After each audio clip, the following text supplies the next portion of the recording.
1300 साल पहले एक छोटी सी बहरी मुहिम ने पूरी दुनिया का नक्शा बदल दिया। मई 711 जब एक जवान मुस्लिम जनरल तारिक बिन ज़ियाद अपनी 7 से 10 हजार सिपाहियों की छोटी सी फौज के साथ समंदर के एक किनारे पर उतर रहे थे। ये जमीन थी आइबेरियन पेनिनसुला, आज का स्पेन और पुर्तगाल, और वो पहाड़ी जहां तारिक बिन ज़ियाद ने कदम रखा था आज भी जबलुल तारिक कहलाती है, यानी द माउंटेन ऑफ तारिक। जमाने के साथ ये लफ्ज बिगड़ता गया और आज हम इसे जिब्राल्टर के नाम से जानते हैं। ये सिर्फ एक पहाड़ी नहीं थी, ये अंदलूस का दरवाजा थी, वो जमीन जो आने वाले 800 सालों तक इंसानी तहजीब, इल्म और रोशन ख्यालात का मरकज बनने वाली थी। जिब्राल्टर की ये चट्टान मेडिटरेनियन सी और अटलांटिक ओशन के दरमियान एक छोटी सी जगह पर वाक़े है।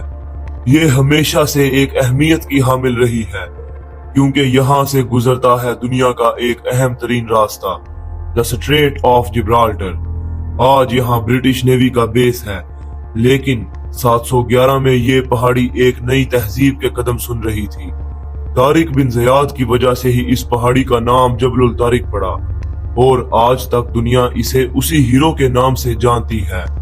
मुसलमानों के दौरे हुकूमत में यहाँ एक किला भी तामीर किया गया था और सालों बाद सऊदी हुक्मरान शाह फाहद ने यहाँ एक मस्जिद भी तामीर करवाई ताकि उस तारीखी लम्हे की याद हमेशा जिंदा रहे।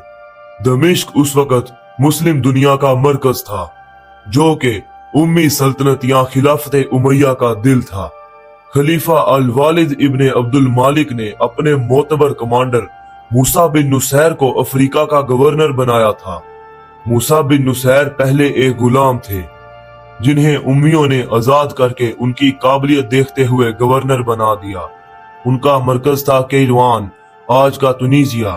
उन्होंने मगरिब के पूरे इलाके को फतह किया और जब वो तांजा यानी आज का तंजीर तक पहुंचे तो वहां उन्होंने बर्बर नस्ल के एक नौजवान को सिपा सालार मुकर्रर किया, यानी तारिक बिन ज़ियाद।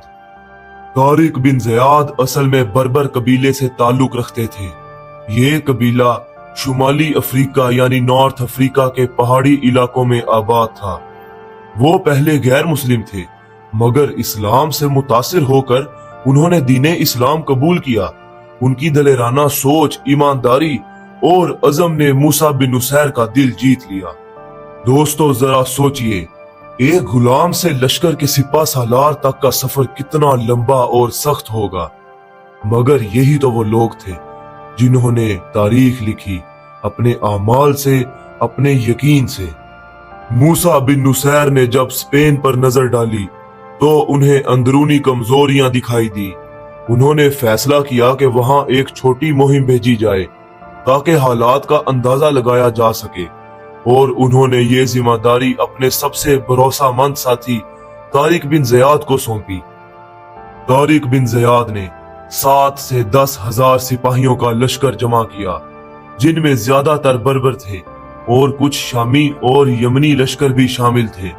उन्होंने नॉर्थ अफ्रीका के साहिल से सफर शुरू किया और रात के अंधेरे में अपने जहाजों को जिब्राल्टर के साहिल पर लगाया। उनका मकसद अभी जंग नहीं था, ये एक रिकॉनेसेंस मिशन था, यानी जासूसी का मिशन। एक ऐसा कदम जहां से यूरोप का दरवाजा खुलने वाला था। स्पेन के साहिल पर किसी ने उन्हें रोका नहीं, क्योंकि वहां ना कोई किला था और ना ही कोई फौज। किसी को अंदाजा भी नहीं था कि तारीख उनके दरवाजे पर दस्तक दे रही है। तारिक बिन ज़ियाद अपने लश्कर के साथ जिब्राल्टर के साहिल पर उतरे। वो जमीन उनके लिए अजनबी थी, मगर जज्बा बेपनाह था। तारीख लिखती है कि उन्होंने अपनी फौज को यहाँ रुकने का हुक्म दिया। दी रॉक ऑफ तारिक के दामन में कैंप लगाया गया। बाज रिवायात के मुताबिक उन्होंने अपनी कश्तियां जलवा दी थी ताकि वापसी का रास्ता बंद हो जाए और फौज पूरे जोशो जज्बे के साथ ये लड़ाई लड़े। लेकिन कदीम इस्लामी मकतूबात जैसे इब्ने अब्दुल हकम और अल तबारी इस वाक़े की तस्दीक नहीं करते। कुछ मौरिख लिखते हैं कि कश्तियां जलाई नहीं गई थी, बल्कि पहाड़ियों के पीछे छुपा दी गई थी। बहरहाल जो भी सच हो, तारिक बिन ज़ियाद ने अपनी फौज के जज्बे को आसमान तक पहुंचाया। उन्होंने अपनी फौज को मुखातिब करके कहा, मेरे अजीज भाइयों, आपके सामने दुश्मन है और आपके पीछे समंदर। अब कोई रास्ता वापस नहीं जाता। अल्लाह ने आपको एक मौका दिया है, या तो फतह हासिल कर लो या अपने खून से तारीख लिख दो और शहादत को गले लगा लो। अब तीसरा कोई रास्ता मौजूद नहीं है। इन अल्फाज ने उन सिपाहियों के दिलों में आग भर दी। अब ये जंग सिर्फ जमीन की नहीं थी, ये ईमान और जज्बे का इम्तिहान थी। तारिक बिन ज़ियाद ने अपने लश्कर को तैयार कर लिया था। आगे विसीगोथ सल्तनत थी, अंदर से कमजोर मगर अब भी ताकतवर। उनका हुक्मरान किंग रॉडरिक था, जिसकी सल्तनत अंदरूनी खलिश और दुश्मनी में जल रही थी।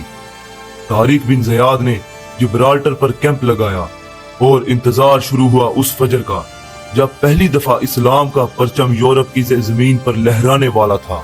जरा सोचिए, 1300 साल पहले यही समंदर, यही हवा और यही पहाड़ी एक नई तहजीब के आगाज की गवाही दे रही थी। ये सिर्फ जंग नहीं थी, ये एक सफर था अंदलूस के उन अदवार तक जहां इंसानियत, इल्म और ईमान मिलकर एक जन्नत सी बनाएंगे।